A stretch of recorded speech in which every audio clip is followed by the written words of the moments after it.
किसान भाइयों, आप सभी का स्वागत है। गन्ने की अच्छी पैदावार लेने के लिए बारिश के सीज़न में किसान भाई क्या कर सकते हैं? ये गन्ना हमारे किसी किसान भाई ने भेजा है। ट्रेंच मेथड से इसको लगाया गया है और इसमें बांधने की उतनी आवश्यकता नहीं रहती है जितनी कि हम ट्रेंच से गन्ना लगाते हैं उसमें रहती है।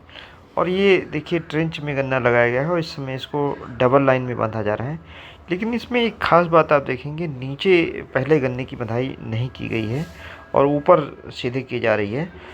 तो मुझे लगता है कि पहले नीचे ज़रूर गन्ने को बांधना चाहिए, उसके बाद ऊपर बांधा जाए तो गन्ने का जो वेट है ऊपर की पत्तियों का बारिश में बढ़ जाता है। जब बारिश होती है तो इन पे पानी आ जाता है जिससे वेट बढ़ जाता है, फिर गन्ना झुककर नीचे गिर जाता है। तो पहले जो वेट है उसको ना बढ़ने दें, इसके लिए ज़रूरी है कि कम गन्ने शुरुआत में लेकर के बांध दें। और गन्ने ना गिरने पाए इसके लिए ज़रूरी है कि ट्रेंच मेथड से गन्ना लगाएं। और गन्ना गहराई में जब लगाते हैं, 30 सेंटीमीटर गहरा गन्ना लगाते हैं तो गन्ना गिरता नहीं है। जब गन्ना उथला लगाते हैं तो उसकी गिरने की संभावना रहती है, साथ में उखड़ने तक की संभावना बन जाती है। तो किसान भाइयों, ट्रेंच में गहरा लगाएं, चूँकि इस समय आप गहरा लगा नहीं सकते, अब तक के लगा चुके हैं। तो जहाँ गहरा नहीं लगाए हैं वहाँ पर आपको मिट्टी चढ़ानी है। लेकिन मिट्टी चढ़ाते समय जो ध्यान देने की बात है, मैंने बार बार कहा है आपसे कि जो पतले कल्ले हैं, रोगी गन्ना है, उसको इसी समय निकाल दें। इसमें केवल गन्ने में रोग बढ़ता है, गन्ना ख़राब होता है, उसका पोषण लेता है। तो इसको साथ में मिट्टी चढ़ाने के साथ साथ निकालना है। पोटास अगर आपने नहीं डाली है तो पोटास 25 किलोग्राम प्रति एकड़ की तरह से डाल सकते हैं।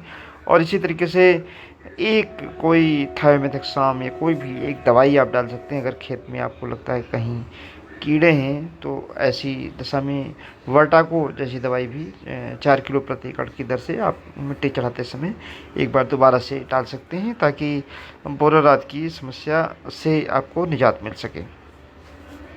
किसानों, बीच में नाली ज़रूर बनाएं। इस नाली का फ़ायदा है, आप यहाँ देख रहे होंगे कि पानी नीचे है, नाली के नीचे है, तो इससे गन्ने की जड़ें ख़राब नहीं होती हैं और जल्दी गन्ने की जड़ें काली नहीं पड़ती हैं। तो जो पत्तियाँ हैं ये भी पीली नहीं पड़ती हैं, जिसके कारण गन्ना भोजन अपना इन हरी पत्तियों से बनाता रहता है और जड़ें मजबूत रहती हैं। तो जड़ें पोषण का शोषण ज़मीन से करती रहती हैं, जिससे गन्ना लगातार बढ़ता रहता है।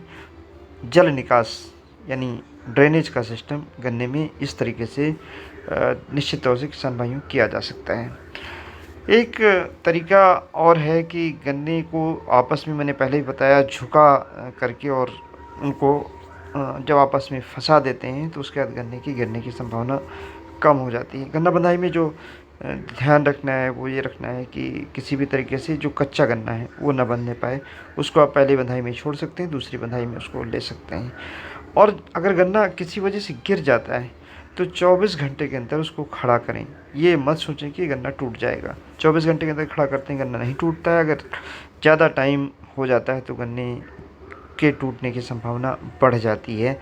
किसान भाइयों, इस समय जो बीमारी गन्ने में आ सकती है उसमें एक तो पोका बोइंग आ सकती है। पोका बोइंग के लिए अगर पोका बोइंग लग गया है तो कॉपर ऑक्सीक्लोराइड 2 ग्राम प्रति लीटर, यानी 1 एकड़ में अगर 250 लीटर पानी लगता है तो 500 ग्राम कॉपर ऑक्सीक्लोराइड लेकर के फिर उसका आप 2 बार स्प्रे कर दें। अगर नहीं लगा है तो सिस्टमेटिक फंजीसाइड थायोफिनेट मिथाइल या बेविस्टीन का यही घोल 2 ग्राम प्रति लीटर बना करके और आप डाल सकते हैं। गन्ने की जो सूखी पत्तियां हैं, नीचे की पत्तियां हैं, उनको आप हटा दें, जिसको हम डीलीफिंग का प्रोसेस कहते हैं। उसको हटाने से फ़ायदा ये है कि अगर कीड़े हैं तो हट जाते हैं, कोई बीमारी है तो वो कम हो जाती है और सॉइल का एरोजन नहीं होता है, जड़ें नहीं खुलती हैं, बाद में पत्तियाँ खाद के रूप में परिवर्तित हो जाती हैं। तो ये डीलीफिंग का एक बहुत अच्छा जो तरीका है किसान भाई अपना सकते हैं। और इस समय अगर आपको पोटास का स्प्रे करना है तो पोटास के साथ फास्फोरस भी आप कर सकते हैं।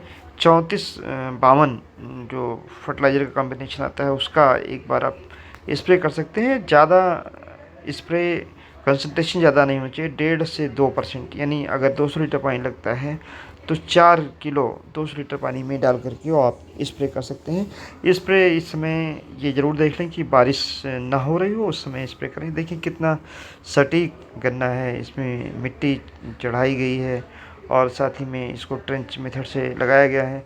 धन्यवाद। जय हिंद, जय भारत।